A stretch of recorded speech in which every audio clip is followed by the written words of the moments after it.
BJP শাসিত রাজ্যে বাংলাভাষীদের ওপর যেভাবে অত্যাচার হচ্ছে তা নিয়ে সরব হয়েছেন মুখ্যমন্ত্রী মমতা বন্দ্যোপাধ্যায়। 24শে ডিসেম্বর সম্বলপুরে সুতির পরিযায়ী শ্রমিকের মৃত্যুতে 0 এফআইআর রুজু হয়েছে।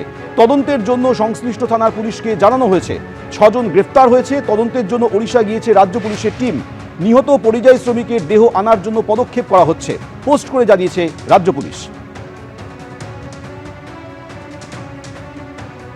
কয়েকদিন আগেই ওড়িশার সম্বলপুরে মুর্শিদাবাদের সুতির বা পরিযায়ী শ্রমিক জুয়েল রানা তিনি কাজে গিয়ে মৃত্যু হয়েছে। কয়েকদিন আগেই তিনি ওড়িশায় গিয়েছিলেন, কিন্তু 7-8 দিনের মধ্যেই তার এই মৃত্যুর ঘটনা তার পরিবারকে নাড়িয়ে দিয়েছে। এ বিষয়ে ইতিমধ্যে তদন্ত শুরু হয়েছে। আর এ বিষয়ে আরও কথা বলবো, আমাদের প্রতিনিধি রাজশ্রী দত্তগুপ্ত রয়েছে। রাজশ্রী, 0 এফআইআর রুজু হয়েছে, 6 জন গ্রেপ্তার হয়েছে, তদন্ত কোন পর্যায়ে? দেখো, জঙ্গিপুর পুলিশ জেলার সূত্রে জানানো হয়েছে যে একটি 0 এফআইআর রেজিস্টার করা হয়েছে সুতি থানাতে। অর্থাৎ যেহেতু মুর্শিদাবাদের সুতি থানা এলাকারই বাসিন্দা জুয়েল রানা, যার এই দুর্ভাগ্যজনক মৃত্যু হয়েছে উড়িষ্যার সম্বলপুরে, এবং সেখানে কিছু দুষ্কৃতী তাকে মারধর করে পিটিয়ে খুন করেছে, এমনটাই অভিযোগ। 24শে ডিসেম্বর এই ঘটনা ঘটে। তারপরে তার দেহ মুর্শিদাবাদে নিয়ে আসা হয়েছে। তার যারা সঙ্গী ছিলেন তাদেরকেও মারধর করা হয়েছিল, তারাও কয়েকজন ফিরে এসেছেন। এবং এখানে পশ্চিমবঙ্গ পুলিশ ঘটনাটা জানার পরে এখানে একটি 0 এফআইআর সুতি থানায় দায়ের করা হয়েছে, এবং তার বেসিসে মুর্শিদাবাদের জঙ্গিপুর পুলিশ তারা একটা তদন্ত শুরু করেছেন, এবং এই তদন্ত উড়িষ্যা পুলিশের সঙ্গে সমন্বয় রেখে করা হবে।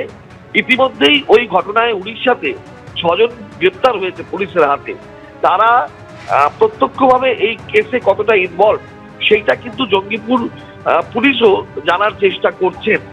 এবং এই মামলার তদন্ত প্রক্রিয়া মুখ্যমন্ত্রীও নির্দেশ দিয়েছেন যে এই 0 এফআইআর এর মাধ্যমে যাতে তদন্ত প্রক্রিয়াটা মনিটর করা যায়, এবং মুর্শিদাবাদ পুলিশও যাতে প্রত্যক্ষভাবে এই তদন্ত প্রক্রিয়ায় অংশ নেয়, সেইটাই কিন্তু এখন মুর্শিদাবাদ পুলিশের তরফ থেকে করা হচ্ছে। যে 6 জন গ্রেপ্তার হয়েছে তাদের ওখানে পুলিশ হেফাজত হয়েছে, এবং কি তদন্ত কোন পথে তারা এগিয়ে নিয়ে যাচ্ছে, প্রয়োজনীয় কি কি বিষয়গুলো দেখা দরকার, সেইগুলো মুর্শিদাবাদ পুলিশের তরফে উড়িষ্যা পুলিশকে জানানো হয়েছে। এবং পরবর্তী সময় সম্বলপুরে গিয়ে প্রত্যক্ষভাবে এই তদন্তের গতি প্রকৃতি সম্পর্কে তারা তথ্য নেবেন এবং জানার চেষ্টা করবেন, এমনটাই জানা গিয়েছে। রাজশ্রী, ধন্যবাদ। আরও একবার জানিয়ে রাখবো, রাজ্য পুলিশের তরফে পোস্ট করা হয়েছে। সেই পোস্টে বলা হয়েছে 24শে ডিসেম্বর সম্বলপুরে সুতির পরিযায়ী শ্রমিকের মৃত্যুতে 0 এফআইআর রুজু হয়েছে। তদন্তের জন্য সংশ্লিষ্ট থানার পুলিশকে জানানো হয়েছে। 6 জন গ্রেফতার হয়েছে। তদন্তের জন্য ওড়িশা গিয়েছে রাজ্য পুলিশের টিম, পোস্ট করে জানিয়েছে রাজ্য পুলিশ। এবিপি আনন্দ, এগিয়ে থাকে, এগিয়ে রাখে।